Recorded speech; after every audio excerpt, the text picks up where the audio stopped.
Hey, what's up? Dean, Sabre Performance. We are at the shop. Yep. So, this is Mike Sanchez's. We are going to call it the Dirty Sanchez 2.0. So, it's basically a bone stock 5.3, stock 706 heads. Probably has a big cam because he's all about big turbo. Badass tick billet intercooler that bolts on top of the Holley high ram.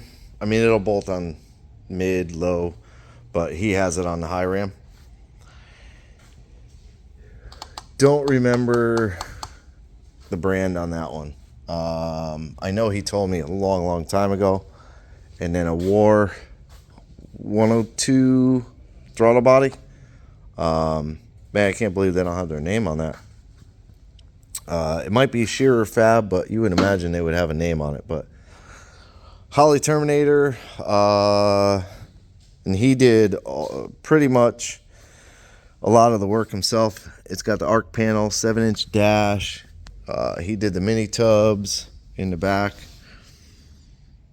You can kind of see it right there. And then compressor with air tank, fuel system hanging underneath, battery in true fashion, not clamped down. So we are actually going to change his charge piping. Now that I look at it, I'm going to punch him. Yeah. So I believe I bought 3-inch. It looks like 3-inch, but it looks like 3.5. Not sure. Definitely not going to run the bottom wastegate to the charge pipe. We are definitely going to put it onto the compressor housing. And I have like all the quick connects for it. One for the throttle body, one for the compressor housing. So I'm going to pull this apart. And then once I get the compressor housing off, I'll drill the port.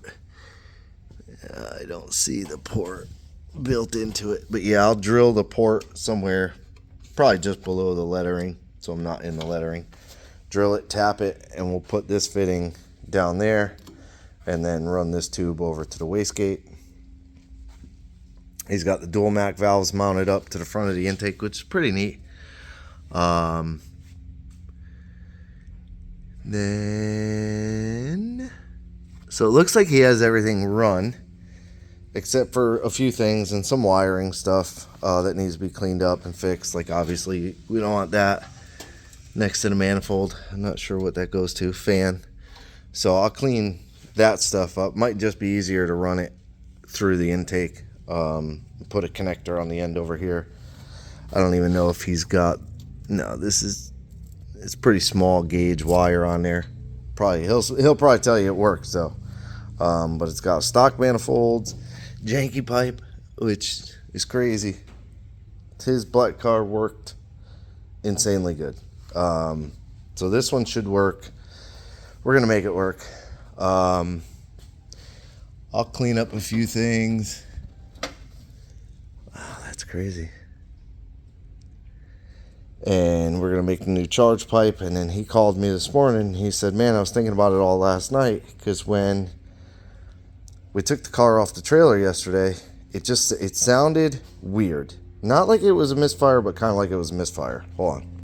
Okay, so like I was saying yesterday, it sort of sounded like a misfire, but not quite a misfire, just something weird.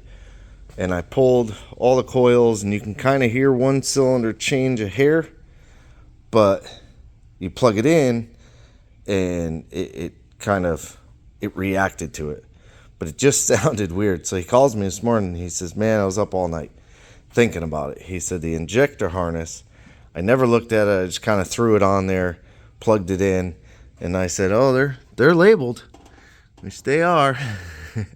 So we are on, just to verify, we are on the passenger side. 2, 4, 6, 8. And number 3. do the number 2. So if you were to lay it backwards, it would be okay. You can not. No, you can't even do that because of the plug. So yeah, so not only is the harness in a sense upside down, if you want to call it that, but it's backwards, or plugged in different. Injector 1, that's on 4. I haven't even looked at the other side yet. I just saw those two and I was like, oh, Mikey. And this one, well, they're wrong. They're all gonna be wrong. I just want to see if he even lined them up though. I guess 7. So, yep. 5. So yeah. So I'm gonna disconnect all of those and flip it, tuck it back under the intake, and get them plugged in right. And at least in this form, I can start the car and play with it a little bit, and kind of see where we go from there. So I'm gonna do that, but I just had to kind of point that out a little bit. All the Holley harnesses are 100% labeled. Tells you TPS. He did some extending to get the harness up there. This is a manifold temp sensor, which I'll probably locate. Should be in the intake technically, because he's got the intercooler there. So I'll have to see. I believe there are ports on the bottom of this intake, if I remember correctly, which we could look up very simply. Or maybe we pull the intake off. Not sure what to do in that situation there, because you see he's got the sensor out here, but it's not reading a true intake temp sensor, being that the intercooler is back here. I'll have to look at that, decide where we want to put that.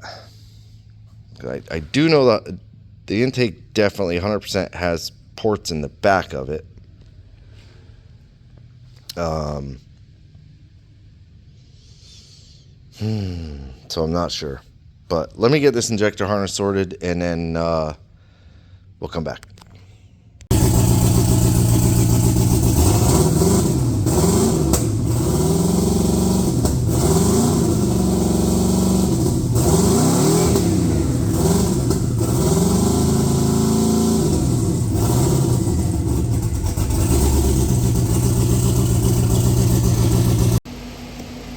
All right, so this is what I got so far, pretty much close to done, but I got the quick clamps on, and I did notice I'm gonna trim this back. I'm gonna trim this round so that this clamp can actually come undone without having to spin. You could spin the compressor housing over and get it off, but I'd rather it not have to do that.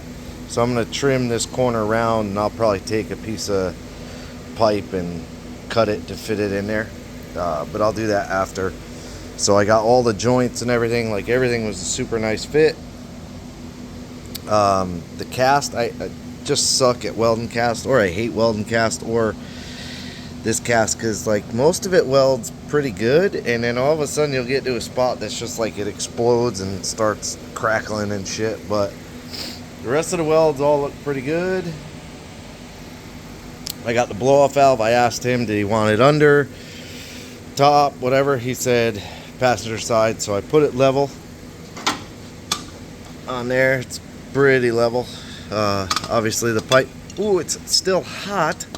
The pipe moves a little with the quick clamps, so it's pretty close. Pretty close. It's like maybe like that much off, you know. But then I'll probably take the straight fitting out of it, put a 90 down, and then get rid of this zip tie here. Maybe route a new piece going over behind the intake and up, or under the intake, something. Just so it's, well, I mean, one or the other, it doesn't matter. So, but this is all done. I got the injectors all put back the way they're supposed to be. I flipped the harness and connected them in the right spot, and the car runs smoother. It needs tuning. Another thing he had said was his dash doesn't read. It turns on, but it doesn't read. So kind of while flanges were cooling and stuff, I came in and started kind of going through, and this is the dash connector, and it comes with this extension which I plugged directly into the CAN bus, and oddly it's not turning the dash on, which normally it does. And that might be, yeah, no, normally it turns the dash on, so I'm not sure, but I grabbed my dash and it was doing the same thing. I grabbed my wire and it does the same thing. So I was kind of like, what the hell's going on? So he had the 12 volt connector in there, which never makes sense to me that you have this wire here and you have to buy a completely separate plug for it or whatever. So that just powers the dash, and that's plugged into one side, and then I took my extension and plugged it into the CAN bus, and now the dash, weirdly, oh, I shut the battery off. The dash turns on when you turn the Holly on. So the way he has this plug wired is on the ignition, and then the Holly's on the nitrous. So previously you would turn the ignition on and the dash would come up. Then you would turn the nitrous on and it would turn the terminator on. Now, if I turn the nitrous on, it turns the dash and the terminator on. If I turn the ignition on, it turns the dash and the terminator on. So it's backfeeding in a sense through the terminator to turn it on. So I'm going to call Holly and just verify that I haven't lost my mind on that, because I know on my truck I didn't have two. Jeff's I didn't have two. It only comes with one. So I'm very confused on why that's acting that way. And that could be something with the CAN bus plug. There could be a wire, I don't know, there could be a wire acting up or something. I would have to dig through and look. Yeah, I'd have to dig through and look, but it could just be something's acting weird. I don't really know, and it's a little bit of a mess because he threw it together quick to basically just to get it out for Chris's cruise. Unfortunately, it was running all goofy on the cylinders, and I think what it does is when you have the injectors connected wrong, it'll puddle on the valve, and then when the valve opens, it lets the fuel into the cylinder. So I think that's kind of what was happening, is basically like your injection timing, if that's what you want to call it, is off. So I at least got the dash to show all the data and everything. It doesn't need to be updated or nothing. So yeah, so I'm gonna pull this off, drill the hole. I'm gonna weld it, drill the hole, clean the hole out real good, clean all the tubing and everything, and then get it back together, tighten it up. I also fixed his throttle cable where it was all bunched up and crumpled through the line. So I adjusted it down and then put it back in there, so that's all set. Yeah, so for today, that's kind of it on this car, and I'll show you the finish when I got the blow-off valve on there and everything. So there it is. Got everything all tightened up and put in.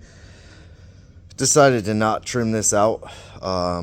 He's got it kind of capped off and everything. I'm gonna leave it. I'm not gonna go crazy, but that's the pipe. So now it comes nice and straight down on sort of 45 turned, and another 45 turned into the turbo. Quick clamp, and blow off valve all on, and plumbed it. with the line. It's not horrible. I did change the fitting though. So I believe we got 2 dead cylinders on this side, which is probably just the plugs from having mismatched. So it probably just needs a fresh set of plugs regardless. But the car starts and runs better than it did yesterday. Yesterday it just sounded like it was like on its face. And then I'm having a little bit of an issue with the screen, having to have 2 extensions plugged in for power and data, which is weird. And now, like I was saying before, you turn this on and the screen turns on, but he has the screen wired to this switch over here, so it's kind of doing some weird backfeed thing.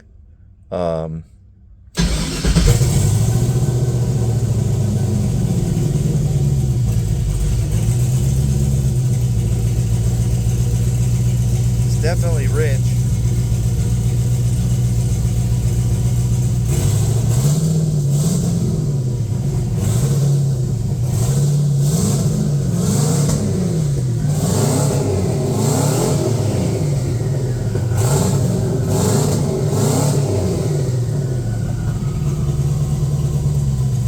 Good. So for now, and then I gotta wire up the switches, which hopefully he's got the nuts. He does not have the nuts. Where are the nuts, Michael? I'll have to see if he has those nuts for that, or see if I can find them. No. You never know what you're gonna find. But I'll have to see if I can find the nuts. Yeah, that one doesn't have it either. I'll have to text him, ask him. But cool steering wheel. And he just he entirely stripped the factory steering column. And then I don't know that that's welded. I don't know if I trust you, Michael.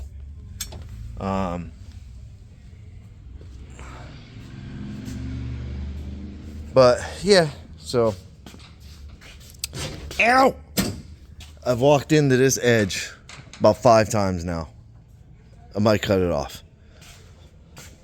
Yeah, so that's kind of it for today. Tomorrow I am going to put it on the lift, swap the trans brake wiring, because I just put it on the trans brake and it still only does about 2 pounds of boost, which we need more than that. So there's a little something down there. I don't know what that is. It's in the AR? Maybe it's just water. We're gonna say it's just water. So I built a boost table. There's a screw in there. But it doesn't work because the trans brake's wired backwards in a sense for the Holly. You could wire the trans brake however you want, but he did bring this box. It had the new blow-off valve flange. It's got the dash input harness like a cheap one, and then it's got the solid state relay, the NOS, it's for nitrous NOS relay. High side driver module. Pretty sure it's the right one. Pretty sure that's the right one. It better be the right one. But so I gotta wire that in. Hold on. So yeah, I'll get that wired in, and then to get the laptop and kind of go through and check those 2 cylinders, see what's going on with those. But I know they were about 150 degrees colder than the rest of the cylinders. So that tells me they're definitely not firing those 2 cylinders. And I double checked my things, the injectors. I definitely have them connected right now. It looks like the coils are right. By the way, the harness is it's a factory harness. So I'll have to kind of peek around with that and see what's going on. Because I know it was sparking. He has a plug down inside the frame, and he popped the plug wire off and it was sparking. So hopefully it's just a dead plug. I think I have a couple of plugs. They're BR7 NGK BR7s, so I think I have a couple of them. Yep, matter of fact, I have 2. Yeah, yep. I'll set those on the table so I don't forget, and tomorrow I'll swap those. Hopefully it corrects the issue, hopefully. So, but for this one, appreciate you watching. Like, subscribe, hit the bell, leave me a comment, all that good stuff. Have a good day.